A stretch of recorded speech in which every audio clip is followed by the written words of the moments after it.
Guys, so I've been trying to do this for a long time, and that is creating a tag. It's just I haven't had the correct name for it or the actual theme, so I decided to actually call it a crazy book tag because it's really not connected with any theme or anything like that. It's just pretty much lots of questions gathered together that I think you guys should know, and also helps you with recommendation and what maybe the booktuber thinks about certain things and feels like that. Also, disclaimer, if any of this offends you, I do apologize, because whatever I say about booktube, writers, or a book, it is totally my opinion. It's not something set in stone. It's what I feel about it. So I do apologize. And if I look down here, it's because I have my notes here. So yeah, without further ado, let's get into it. And how many languages do you read? Well, my first language is Romanian. So I read, of course, in Romanian, Spanish, and English.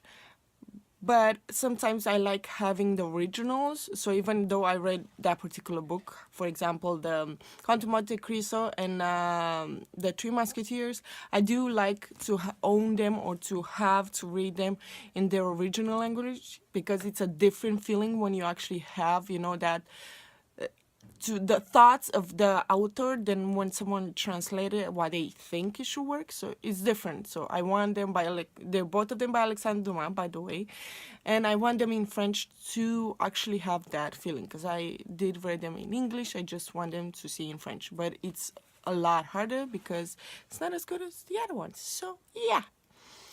Which language is the strongest on your shelf? Well, I'm Romanian. You will think I will have in Romanian, no? No, actually it is English, unfortunately. But I do plan to have more of the other ones, how I said, like Spanish, Romanian, and French, because certain of them, there are certain books I actually love.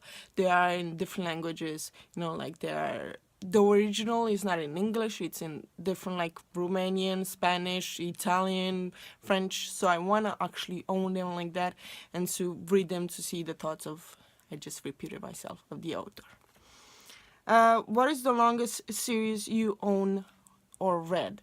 Well, the longest one that I actually own, it is 15, counting the tales, it is 16 books.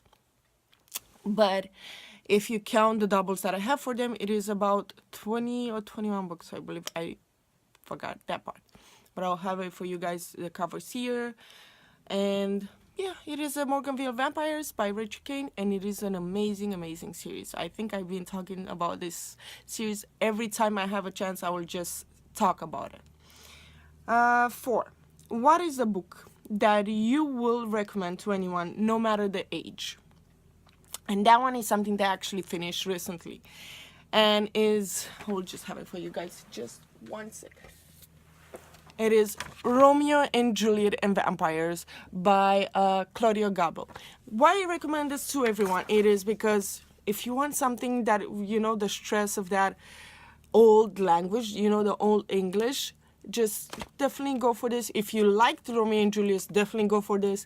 If you didn't like Romeo and Juliet, definitely go for this. Because this one, it's impossible not to like it. If you didn't like it in school and you want to oh no, it's Romeo and Juliet, read this.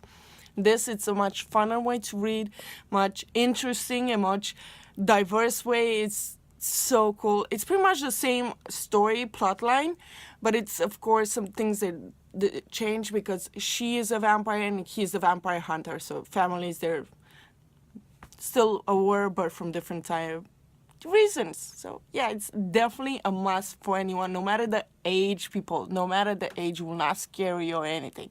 So yeah. I love this one. Let's see next. Do you enjoy ARCs? Which the ARCs, by the way, if you don't know what it is, Advanced Reading Copies, or prefer for the final copy? To be honest, I like more, how I said before, the ARCs, is because it's the actual thoughts of the author. It's not like, when you already have someone to edit it or to proofread it or anything like that. It's your actual bulletproof or writing in there. It's not like, oh, it is this well written and no grammar mistakes or no. I love the arcs because you'll be like, wait, this is double. Like, I had an arc that it had few pages repeating itself, and I was like, oh, and laughing. I love those kind of things because I love to see that the authors, and they're still humans, and they portray it and they change the idea, about that book. I enjoy more like that. I don't know. It's maybe just me because I am trying to write a book, or it's just, I don't know. I enjoy more. I like both, of course. I all read lots of final copies, but I enjoy arcs a lot more. I like to give my opinion about them, and I never comment about grammar or anything like that. It's just because it's the actual, your first thoughts. They're on the paper, and that's what I like. That's why I like arcs the most. 6. Which author has been with you the longest? Meaning either like your favorite author that you read the most, or the one that has trusted your opinions and give you the arcs for the review. And that one is I had to actually go through it because I do have quite a few authors that have been with me, but I don't know which one has been on, like from the beginning. I have some, but they haven't contacted me anymore. But that one, it is Jen Mayer, the Intangible series, or the Ever After series. Like, I had first, I didn't even know. Like, I remember reading Intangible series, and then all of them she sent me. And then, I don't know, 1 or 2 years later, she asked me about the Ever After, and I'm like, oh, of course. And I would go and look, because that's what I do. I go and look the author up, and I'm like, oh, cool. So she's been with me from the beginning, I think from 3 or 4 years ago. I don't remember when the Intangible. So whenever those ones they came out, that's when that's how long it's been. I've been with her. Even last year, I read a book about her because she sent it to me. So it's been quite a few years, and I actually enjoy when the authors trust my opinion. 7. Do you like movies, series adaptation? Well, for me, it depends. For example, so I'm very, very strong, like, especially if it is a book that I love, I'm so strong. Oh, it's not like that in the book. Oh, it's not like that in this. Or it's not like, So, yeah, for example, I've read, because I wanted to watch the movie, I read, where is it? Is it here? Or don't I have it here? No, I don't have it here. It is somewhere around here. Anyway, I read Maybe For You by Jojo Moyes, and I loved that book. Like, I really loved it. And then the movie, of course, I liked it too. So if you go like that, I enjoy it because I know some of the things I cannot portray in the movie and things like that. But sometimes, for example, like the Shadowhunter series, right? The actually Mortal Instrument series, but it is the Shadowhunter TV show.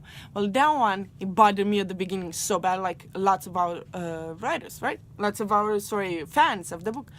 Because I was so bad, but it's not like this, but it's not like that, but it's so changed. Why do you do that and all that? So, but halfway through, like even, the second season, I'm like, I really enjoyed the show, but I have to push myself, okay? It's not like the book, just enjoy the show. So it depending how the author will portray the thing. Like, for example, I have not read the Percy Jackson series. I only started the first book last year, but I've started reading it after I watched the movie. And it's enjoyable because I've saw the movie and now this. People say that the movie is bad, but because I saw the movie first and I'm reading now, it's different. So, I don't know. It depends a lot. Like, for me, it depends a lot. I just love both of them for that. So, it depends how it is portrayed. For example, I really, really enjoyed the Hunger Games one, and I didn't like the movies. The other way around. I didn't like the books, the last 2 of them, because they were like, I don't know. I know. I did not like them. I might have to reread them in English because I read them in Romanian last time. So maybe that's why. But it's because of, Katniss. She really bugged me in the last 2 books. So, don't kill me, okay? So, like, I enjoyed the movies, especially the last one, the most, like the Catching Fire one. No, I'm sorry, the Mockingjay, Do Not Kill Me. So, it's depend what it is, how it is portrayed, but I didn't like the Divergent, like, Insurgent movie. I like the Divergent, but I didn't like the Insurgent one, so, and the Legion one, especially the Legion, no way. So, it depends how you see it, and if you can also push yourself from, like, okay, this is a movie, not a book, so, not to compare, and I'm hard with that. Like I'll compare, I'll try my best not to, but I'll still do it. 8. Any mental illness recommendation? Well, actually, I've read some of them, and I'm still reading one. The only one that it's the best that I've been like stuck on that one. It is the Skinny by what is it? Dana Connor. And why is this? Also, I recommend to anyone, no matter the age. Why is this one? Is because no matter the illness that you have, especially if it is the eating disorders one, no matter what kind you have, if it is you bulimia, anorexia, you purging, you obese, I think it works. Although this one, it is about the girl is obese and she's trying to lose weight, but is this when she lost weight, it is this person skinny in her head that it is telling her, or is still arguing all that. No matter what you have, if you use skinny like anorexic, or if you use obese and all that, it will still be that person or that thing in your head. They will say, oh, you're ugly no matter what. Can't you see how you look? Can't you see how perfect this person is? You know, in your mind you still have that thing that it pushes you, that it will try to put you down. So I truly love this book. It's just perfect no matter what. But I will tell you this, I cried lots of times through it because it is really like out there. It's really like telling me, like it really touched me lots of times and connected with it. So I will warn people, it is a bit raw. So yeah, I love it, but it is something that you have to be careful with. I don't think it will trigger anyone, but it will touch you. Like you will get your emotions out and you will connect with it for sure. And now, long series, which would you prefer? Long series with prequel or standalone? Well, again, it depends. For example, I did enjoy like the Clockwork books and the multi-instruments, but I did not, don't kill me, okay? Do not kill me for this. But I didn't enjoy it as much as the other one, the Lady Midnight one, because it's getting way, for me, I don't like that much drama unless I read like a romance by Nicholas Sparks, and that one I actually expected. But when the drama it's put it in the fantasy books, I really hate it, because it's actual the kind of drama that is in here, it gets to the drama that Nicholas Sparks has it, and I don't like to combine it. Like I'm reading a fantasy, I'm not reading a, that's why it bothered me also the Legion, because of the same things. So yeah, it depends how it is, because for example, I do like a Chronicle of Nick and Dark Hunter by Sherilyn. This is gonna be bad. I'm gonna just leave it here because I'm not gonna be able to say that properly, okay? Just gonna leave it here. You guys should know the Dark Hunters, and she's one of the best friends of the Cassandra Clare. That's how she did the Shadowhunter, because it is inspired by the Dark Hunter series. So yeah, those one I read like the manga for the Dark Hunters, but I am trying to get the first book in the actual, like, the actual book, because they're both connected. And even though they're 40 books together, I will still enjoy those. Like it's just depending how they are put, depending how they're formatted, that's what matters, like for me. So yeah, sometimes I like standalone. For example, what I like, for example, the Chronicle of Nick, is that you can actually stop to the 6th book. The way that the writer did it, she's like, okay, you can, because so many fantasy books, they can end up in that way. Like so many of them I read and they're like, oh, okay. So then you're like, you can imagine how it continue or anything like that. You can stop, I like those kind of books. For example, the Three Musketeers. You can use it as a standalone, or you can, because it's not the only book, or you can go ahead. Or you're like, because for me, for example, I only read the Three Musketeers. I'm still deciding if I want to read the whole thing in the D'Artagnan series, because it's pretty much connected with D'Artagnan, the whole thing. So I don't know.